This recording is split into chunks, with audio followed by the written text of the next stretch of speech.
Time now for sports on 104.7 The Cave. Here's Ned Reynolds. Mikey Intern Ned Reynolds in the studio on a Wednesday morning. So, of course, after winning the Super Bowl this year, Chad Henne announced that he was done. And man, what a career. He was awesome when we needed him. Anything is possible. But it looks like Kansas City Chiefs have got a really good backup quarterback coming to town now. In my opinion, they have. I think it's a great move. Blaine Gabbert, who had a terrific career at University of Missouri, and he's had 12 years in the NFL, so plenty of experience. The last 3 of those years, he's been Tom Brady's backup. Well, now he's going to be a backup to Patrick Mahomes. Signs on, or at least we assume he's going to be. He still has a quarterback competition to go through with Shane Buechele and Chris Oladikin in the Chiefs camp. The Oladikin kid's very interesting story because he's South Dakota State University. That is his last college. He had been at, I believe, Central Florida. Pretty good athlete, pretty good numbers with him. But over and above all that, the Chiefs do get a veteran backup in Gabbert and a guy who, well, come on, he was a starter. He started like 48 games, something of that nature. The last time he really started any contest was back with the Tennessee Titans in 2018, but that really hasn't been all that long ago, and Gabbert has a lot of experience to fall back on, so yeah, I think it's a really good move for Kansas City. Beach, man, he's always going after those sleeper players, and all of a sudden you're like, wait, that makes sense. I love him. And Beach, we trust. All right, earlier this week on Monday, we talked about the passing of a local area legend basketball coach in Bill Thomas. Have the funeral arrangements been set? What's the deal? Finally were. Yesterday they were finalized, and the services will be at 1 o'clock on Saturday afternoon at Gorman Sharp over on Seminole Avenue. It will be a visitation from 1 to 2:30, and then a celebration of life from 2:30 until probably 3:30, probably about an hour. That's what they usually run. But Coach Thomas, one of the most influential figures in athletics in the Ozarks, native to Buffalo, played for Missouri State, and actually it was Southwest Missouri State on back-to-back national championship teams in 52 and 53, coached the teams to really unparalleled heights. Never did win a national championship in D2, but came close 4 times.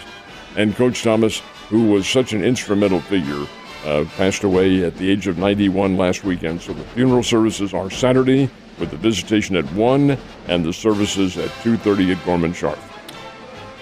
Last but not least, who won the Stanley Cup Playoffs last night? First round for a number of these teams, and the New York Rangers come away with a win. The Tampa Bay Lightning go to Toronto and knock off the Toronto Maple Leafs. Here's one that's a bit of a surprise. The Seattle, or Las Vegas, I should say, Golden Jets are usually pretty good at home. Well, the Winnipeg Jets went in there, and the Golden Knights were whipped by Winnipeg in their game.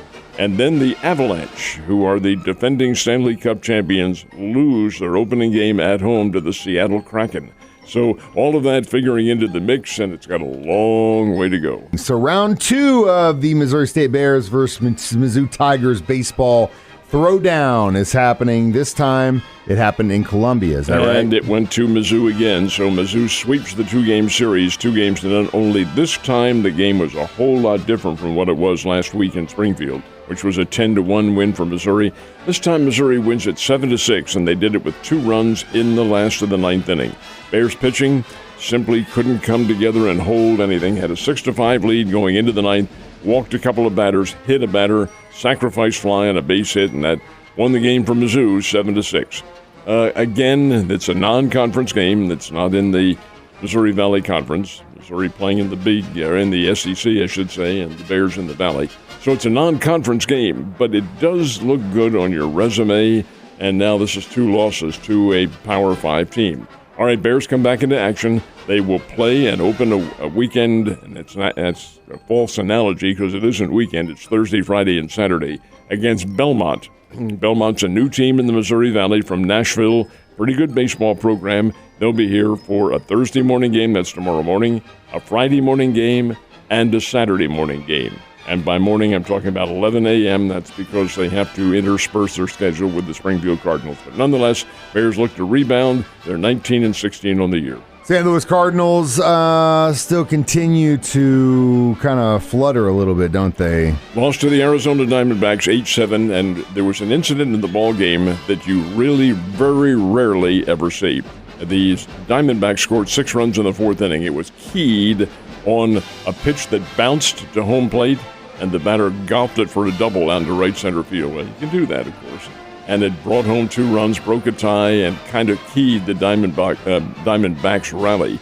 Arizona did get a couple of key solo home runs later to propel the win, but 8-7 the final score. Cardinals scored 3 runs in the last of the 9th inning, had a chance, but just couldn't get that big run, tying run, nor winning run home. Cardinals are snake bit at the moment. They're 7-11 on the year. Do play today, a noontime game up at Busch Stadium. Reason that's a noontime game is because the Cardinals get on the plane and fly to Seattle for the weekend, so it gives them kind of a day of rest. And they need it, and definitely need to right the ship. Speaking of which, at least their record isn't as bad as the Kansas City Royals, 4-14 now. Oh, they're really struggling. They are really struggling badly. 12-2. They lose to the Texas Rangers. Marcus Semien had a big night, just hitting the ball all over the lot. Rangers are a pretty good team. I really think the Royals are as well, but they simply can't get things together. Pitching isn't holding up at all. Offense has been very spotty. 12-2, Texas Rangers win. Knocked off the Kansas City Royals. Things somewhere along the line are going to get better. Here in town, Springfield Cardinals did get a win, 12-5. They knocked off the Midland Rockhounds, and they will play. The Cardinals will play today. Noontime game. Adam Wainwright is scheduled to get the start for the Springfield Cardinals. It's a rehab, of course. I'm going to guess maybe 4 innings, 4 or 5 innings, somewhere nice. around there. Kids are going to love it. The reason he is pitching today, and the Cardinals are playing today, is because this is the spot that Wainwright is going to take in the big team's lineup and pitching rotation when he gets back. So they're thinking he'll get back right after this one rehab start. And just make sure everything's working as it should. Last but not least, NBA playoffs. Boston Celtics are now 2-0 up on the Atlanta Hawks. Hardly a surprise. Celtics won last night. Cleveland Cavaliers tied their series with the New York Knicks. Ran the Knicks out. Winston Garland's son, Darius Garland, had a big night, 34 points. He's a really good player. Boy, I wish he could have played here like his dad did, but he did not. Anyway, Darius with the Cleveland Cavaliers led the charge, and the Cavs beat the New York Knicks, and that series is now tied at a game apiece. And the Phoenix Suns, who were upset by the Los Angeles Clippers in their first game, do come back and get a win. That series tied at a game apiece. Long way to go in the NBA as well. Ned, you have a wonderful Wednesday, and get out and enjoy some baseball today if you can get out of work. That's what I'd be doing, Ned. I'll see you tomorrow.